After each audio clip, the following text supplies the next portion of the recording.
Baiklah, di sini saya akan menjelaskan bagian modul 9 di KP1. Nah, di sini saya akan menjelaskan materi tentang kegiatan remedial. Nah, sebelum saya menjelaskan apa itu fungsi, tujuan dalam kegiatan remedial, saya akan menjelaskan apa itu pengertian dari kegiatan remedial. Nah, kegiatan remedial adalah upaya yang dilakukan oleh guru untuk membantu siswa yang belum mencapai kriteria ketuntasan minimal atau disebut dengan KKM dalam suatu materi pembelajaran. Nah, dalam kegiatan remedial itu terdapat 3 poin, di antaranya yang pertama adalah hakikat, tujuan, dan fungsi kegiatan remedial.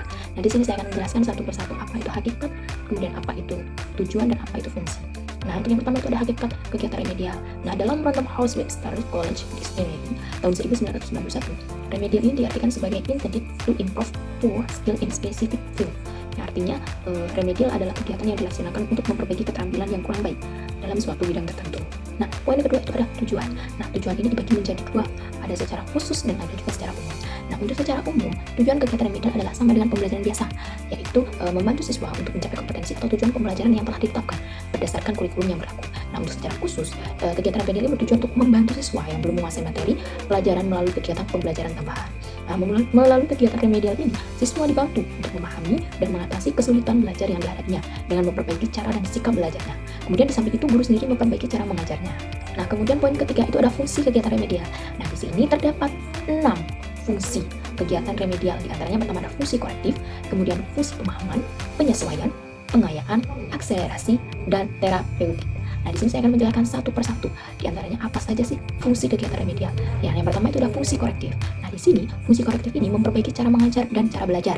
Kegiatan remedial mempunyai fungsi korektif bagi kegiatan pembelajaran karena melalui kegiatan remedial guru memperbaiki cara mengajarnya dan siswa memperbaiki cara belajarnya. Nah, yang kedua itu ada fungsi pemahaman. Nah, dalam fungsi pemahaman ini kegiatan remedial terjadi pada saat proses pemahaman baik pada diri guru maupun di siswa. Bagi guru untuk melaksanakan kegiatan remedial, guru terlebih dahulu harus memahami kelebihan dan kelemahan kegiatan pembelajaran yang telah dilakukannya. Nah, yang ketiga adalah fungsi penyesuaian. Nah, di mana kegiatan remedial ini memiliki fungsi penyesuaian. Kenapa? Karena pelaksanaan kegiatan remedial disesuaikan dengan kesulitan dan karakteristik individu yang mengalami kesulitan belajar. Nah, tujuan dan materi pembelajaran disesuaikan dengan kesulitan yang dihadapi individu siswa. Kemudian ada fungsi pengayaan. Nah, di mana kegiatan remedial mempunyai fungsi pengayaan bagi proses pembelajaran. Karena melalui kegiatan ini, guru memanfaatkan sumber belajar, metode mengajar, atau alat bantu yang lebih bervariasi dari yang ditetapkan guru dalam pembelajaran biasa. Kemudian ada fungsi akselerasi. Nah, di sini kegiatan remedial memiliki fungsi akselerasi terhadap proses pembelajaran. Karena apa? Karena melalui kegiatan ini, guru dapat mempercepat penguasaan siswa terhadap materi pembelajaran. Nah, yang terakhir itu ada fungsi terapeutik.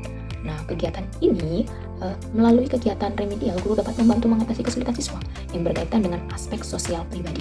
Nah, setelah kita membahas hakikat, fungsi, dan tujuan kegiatan remedial, di sini kita akan membahas tentang perbedaan kegiatan remedial dan pembelajaran biasa. Nah, perbedaan kegiatan remedial dengan pembelajaran biasa itu dilihat dari komponen pembelajaran. Di antara yang pertama itu ada tujuan pembelajaran.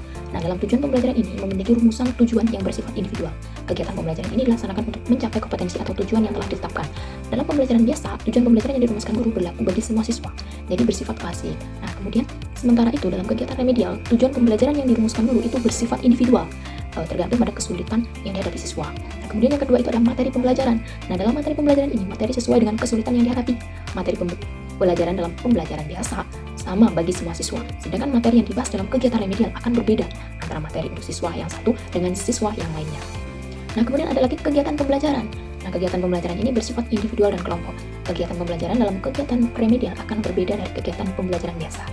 Nah, dalam pembelajaran biasa, yang berpartisipasi adalah seluruh siswa. Guru memperlakukan semua siswa sama.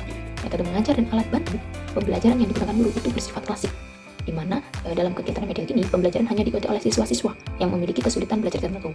Kemudian kegiatan remedial ini dilakukan secara individual atau secara kelompok apabila beberapa orang siswa memiliki kesulitan yang sama.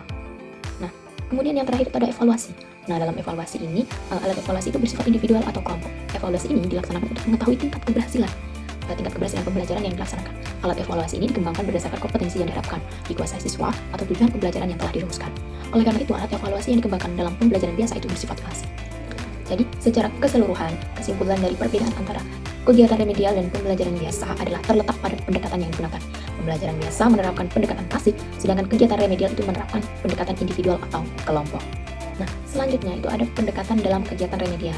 Nah, di sini dalam pendekatan kegiatan remedial terbagi menjadi 3, di antaranya ada pendekatan yang bersifat preventif, kemudian pendekatan yang bersifat kuratif, dan pendekatan yang bersifat pengembangan. Nah, di sini saya akan menjelaskan satu persatu dari ketiga pendekatan tersebut.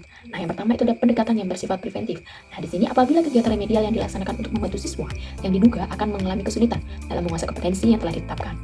Kegiatan remedial yang bersifat preventif dilaksanakan sebelum kegiatan pembelajaran biasa dilaksanakan. Kemudian dalam pendekatan ini, guru dapat menggunakan salah satu jenis alat evaluasi yang ditujukan untuk mengetahui kompetensi yang telah dikuasai siswa sebelum kegiatan pembelajaran dilaksanakan. Nah, jenis alat evaluasi tersebut disebut dengan pretest. Nah, pretest itu adalah salah satu jenis evaluasi yang digunakan guru sebelum kegiatan pembelajaran dilaksanakan. Nah, kemudian yang kedua itu ada pendekatan yang bersifat kuratif, di mana kegiatan remedial ini dipandang bersifat kuratif apabila pelaksanaan kegiatan remedial ditujukan untuk membantu mengatasi kesulitan siswa setelah siswa mengikuti pelajaran biasa. Kemudian kegiatan remedial ini dilaksanakan karena berdasarkan hasil evaluasi. Pada kegiatan pembelajaran biasa, diketahui bahwa siswa belum mencapai kriteria keberhasilan atau kompetensi minimal yang ditetapkan. Nah, kemudian yang ketiga itu pendekatan yang bersifat pengembangan. Nah, di sini kegiatan remedial dipandang bersifat pengembangan apabila kegiatan remedial dilaksanakan selama berlangsungnya kegiatan pembelajaran biasa. Kemudian melalui kegiatan remedial ini yang bersifat pengembangan, guru mengharapkan agar siswa yang mengalami kesulitan dalam menguasai kompetensi yang ditetapkan secara bertahap dan segera dapat mengatasi kesulitan yang dihadapinya. Nah, kemudian ada jenis-jenis kegiatan remedial. Nah, jenis-jenis kegiatan remedial itu dibagi menjadi 5. Di antaranya ada mengajarkan kembali, menggunakan alat peraga, kegiatan kelompok, tutorial, dan yang terakhir itu adalah sumber belajar yang relevan. Nah, selanjutnya itu ada prinsip-prinsip pelaksanaan kegiatan remedial. Nah, prinsip pelaksanaan kegiatan remedial itu dibagi menjadi 6. Di antaranya yang pertama ada individualisasi. Nah, di sini remedial harus disesuaikan dengan kebutuhan masing-masing siswa. Nah, yang kedua itu ada diagnostik dan terapi, di mana sebelum remedial dilakukan, guru perlu mendiagnosis letak kesulitan belajar siswa. Kemudian yang ketiga itu ada berbasis kompetensi, di mana remedial ini berfokus pada pencapaian kompetensi dasar yang belum tuntas, bukan sekedar pengulangan materi. Kemudian yang keempat adalah kegiatan yang bervariasi. Dalam metode ini sebaiknya berbeda dari pembelajaran reguler agar lebih menarik dan sesuai dengan gaya belajar siswa. Kemudian yang kelima itu ada evaluatif dan berkelanjutan, di mana setelah kegiatan remedial sebaiknya dilakukan evaluasi ulang untuk mengetahui apakah siswa sudah mencapai ketuntasan tersebut. Kemudian yang terakhir itu ada kesempatan kedua tanpa stigma, di mana kegiatan remedial ini bukan bentuk hukuman, tapi kesempatan kedua untuk belajar, sehingga harus dilakukan dalam suasana yang mendukung dan tanpa diskriminasi. Nah, setelah kita menjelaskan prinsip pelaksanaan kegiatan remedial, di sini ada pula prinsip-prinsip pemilihan kegiatan remedial. Nah, dalam prinsip pemilihan ini terbagi menjadi 4. Di antara yang pertama, memanfaatkan latihan khusus bagi siswa yang daya tangkapnya itu lemah. Kemudian yang kedua itu menekankan pada segi kekuatan yang dimiliki siswa.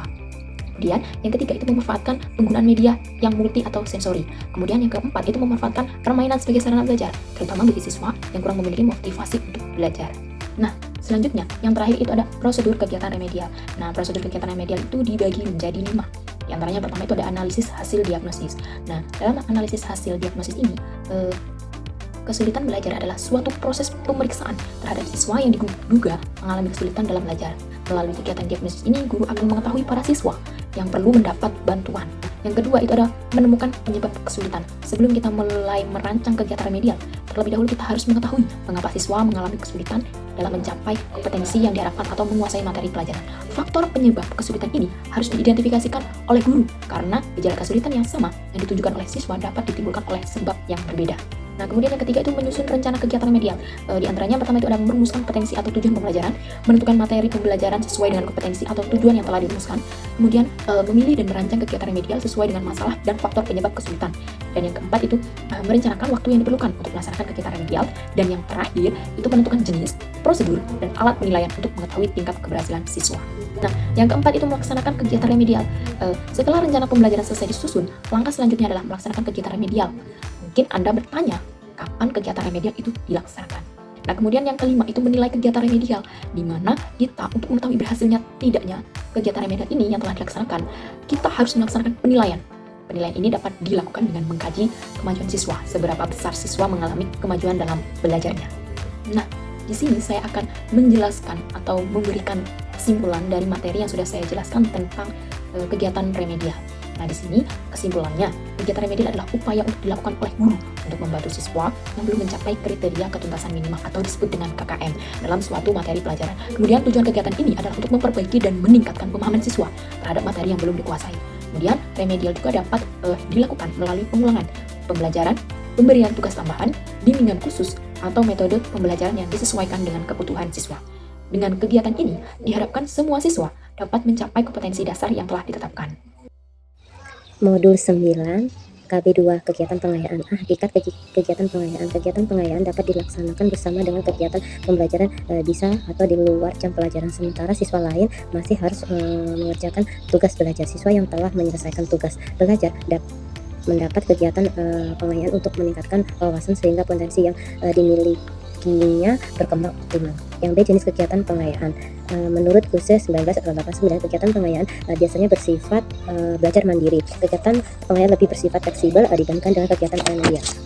Yang satu yaitu kegiatan tutor sebaya selain dapat digunakan dalam kegiatan media juga sangat efektif untuk kegiatan pengayaan, membantu siswa lain memahami materi pelajaran, dapat merupakan kegiatan penambahan wawasan pengetahuan siswa. Yang kedua, pengembangan latihan. Misalnya dalam pelajaran matematika, siswa dapat cepat dalam belajar dapat diminta untuk membuat soal-soal latihan untuk dikerjakan oleh teman-temannya. Yang ketiga, pengembangan media dan sumber pembelajaran. Memberikan kesempatan kepada siswa untuk menghasilkan suatu karya yang berkaitan dengan materi yang dipelajari merupakan suatu yang menarik bagi siswa. Kelompok cepat. Hasil karya tersebut dapat berupa model, permainan, atau karya tulis yang bisa dimanfaatkan sebagai sumber belajar. Yang keempat, melakukan proyek. Suatu kegiatan pengayaan yang paling menyenangkan bagi siswa sekelompok cepat adalah dapat kesempatan untuk terlibat dalam suatu proyek khusus atau mempersiapkan suatu laporan khusus. Yang kelima, memberikan permainan masalah atau potensi antar siswa.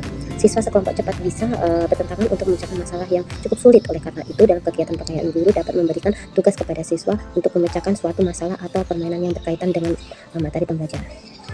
Yang C, faktor-faktor yang harus diperhatikan dalam melaksanakan kegiatan pengayaan. 3 faktor yang harus dipertimbangkan dalam memiliki dan melaksanakan kegiatan pengayaan yang tersebut adalah faktor siswa, manfaat, dan waktu. Faktor siswa. Menurut Ari Konto, kegiatan pengayaan yang pertama yaitu kegiatan di luar kelas lebih disukai siswa daripada kegiatan di dalam kelas. Yang kedua, kegiatan yang menurut siswa untuk melakukan kegiatan lebih disukai siswa daripada kegiatan yang harus dilakukan di belakang meja. Yang ketiga, kegiatan menemukan suatu yang harus lebih merangsang minat siswa daripada kegiatan yang bersifat penjelasan. Yang keempat, itu kegiatan yang tepat menunjukkan hasil lebih disukai siswa daripada kegiatan yang menuntut waktu yang cukup lama. Yang kedua yaitu faktor manfaat edukatif. Sesuai dengan tujuan utama memberikan kegiatan pengayaan yaitu untuk memberikan kesempatan kepada siswa berkembang secara optimal, maka kegiatan pengayaan harus memberikan manfaat bagi siswa. Yang ketiga, faktor waktu.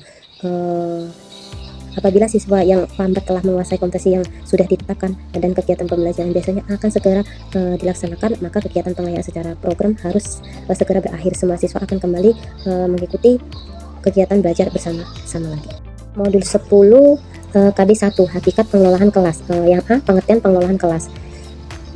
Istilah pengelolaan kelas, classroom management, dapat didefinisikan beragam tergantung dari sudut pandang yang dipakai. Pendekatan totaliter authority of teacher memandang pengelolaan kelas sebagai kegiatan guru untuk mengontrol tingkah laku siswa. Menurut pendekatan ini, tugas guru adalah menciptakan dan memelihara antar kelas dalam kelas melalui penerapan disiplin. Menurut Weber 1977, guru yang menganut pendekatan otoriter akan menghukum setiap siswa yang melanggar disiplin kelas ketika melihat dan orang tua siswa berkelahi di dalam kelas. Guru yang menganut pendekatan otoriter akan menghukum kedua siswa tersebut, misalnya dengan tidak memperbolehkan kedua siswa tersebut untuk bermain pada jam istirahat dan selama beberapa minggu. Kebalikannya, dalam pendekatan otoriter ialah pendekatan permissive of teacher. Pendekatan permissive menyatakan bahwa pengelolaan kelas adalah kegiatan guru dalam memaksimalkan kebebasan siswa. Peran guru adalah membantu siswa merasakan kebebasan untuk melakukan apa yang mereka inginkan kapanpun mereka mau. Yang selanjutnya yaitu B, perbedaan pengelolaan kelas dari pembelajaran.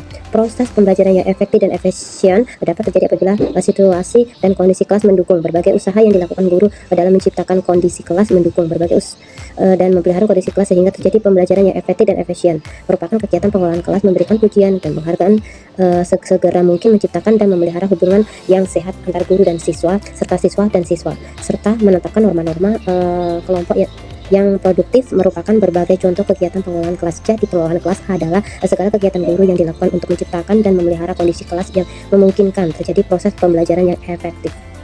Yang C yaitu pentingnya pengelolaan kelas dalam proses pembelajaran. Mungkinkah seseorang siswa dapat belajar dengan baik apabila ia merasa bahwa dirinya belum dapat diterima oleh teman-temannya di kelasnya? Tentu saja jawabannya tidak. seseorang akan mendapat belajar dengan baik apabila ia merasa telah diterima oleh teman-temannya di kelas, sehingga ia merasa aman untuk ikut berpartisipasi aktif dalam proses pembelajaran.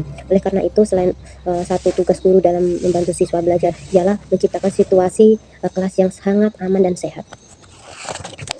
Situasi kelas yang penuh keakraban akan memberikan rasa aman dan kebebasan kepada siswa untuk berpartisipasi aktif dalam memperoleh pembelajaran. Dalam situasi belajar yang seperti inilah tujuan pembelajaran yang telah ditetapkan guru akan dapat dicapai siswa.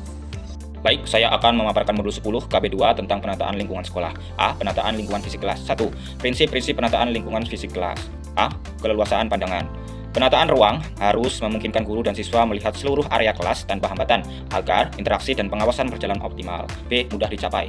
Perabot dan perlengkapan kelas harus ditempatkan agar mudah diakses oleh guru maupun siswa tanpa mengganggu aktivitas belajar. C. Keluasan tata ruang harus fleksibel dan mudah diubah sesuai kebutuhan kegiatan belajar mengajar, baik untuk kerja individu, kelompok maupun diskusi kelas. D. Kenyamanan. Lingkungan fisik kelas harus menunjang kenyamanan siswa seperti pencahayaan yang cukup, ventilasi baik, dan suhu ruangan yang sejuk. E. Keindahan. Kelas ditata dengan estetika yang menyenangkan, misalnya penggunaan warna yang menarik, kebersihan terjaga, serta hiasan edukatif yang relevan. 2. Penataan tempat duduk. Penempatan bangku disesuaikan dengan tujuan pembelajaran. Beberapa pula umumnya adalah tradisional atau baris, fokus pada guru, berpasangan untuk kerjasama 2 orang, kelompok atau untuk mendorong diskusi, U-set memudahkan interaksi dan presentasi. Penataan ini memperhatikan aksesibilitas, kenyamanan, dan pandangan ke arah guru atau media. B. Penataan lingkungan psikososial kelas. 1. Karakteristik guru. A. Disukai oleh siswa. Guru bersikap ramah, adil, dan menyenangkan sehingga siswa merasa nyaman. B. Memiliki persepsi yang realistik. Guru memahami kekuatan dan keterbatasan dirinya serta siswa dan menyesuaikan pendekatan mengajarnya secara objektif. C. Akrab dengan siswa dalam batas profesional. Membangun hubungan yang hangat tanpa melanggar etika profesi agar siswa merasa dihargai. D. Bersikap positif terhadap pertanyaan atau respon siswa. Mendorong partisipasi dan menghargai setiap kontribusi siswa dalam proses belajar. E. Sabar, teguh, dan tegas. Konsisten dalam aturan dan respon terhadap perilaku siswa, serta sabar dalam menghadapi tantangan kelas. 2. Hubungan sosial antar siswa. A. Perilaku yang diharapkan. Siswa diharapkan untuk menunjukkan sikap saling menghargai, kerjasama, dan bertanggung jawab. B. Fungsi kepemimpinan. Adanya siswa yang memimpin kelompok atau kegiatan dapat menumbuhkan jiwa kepemimpinan dan organisasi. C. Pola persahabatan siswa. Guru perlu memahami dinamika pertemanan siswa untuk mencegah konflik dan membangun suasana kelas yang harmonis. D. Norma atau aturan. Aturan kelas disepakati bersama dengan ditegakkan untuk menciptakan lingkungan yang tertib dan aman. E. Kemampuan berkomunikasi. Siswa dibiasakan untuk menyampaikan pendapat dengan jelas, mendengarkan orang lain, dan menyelesaikan konflik secara dialogis. F. Kebersamaan. Kegiatan kolaboratif dan kerja kelompok membangun rasa saling memiliki dan semangat kekeluargaan di kelas.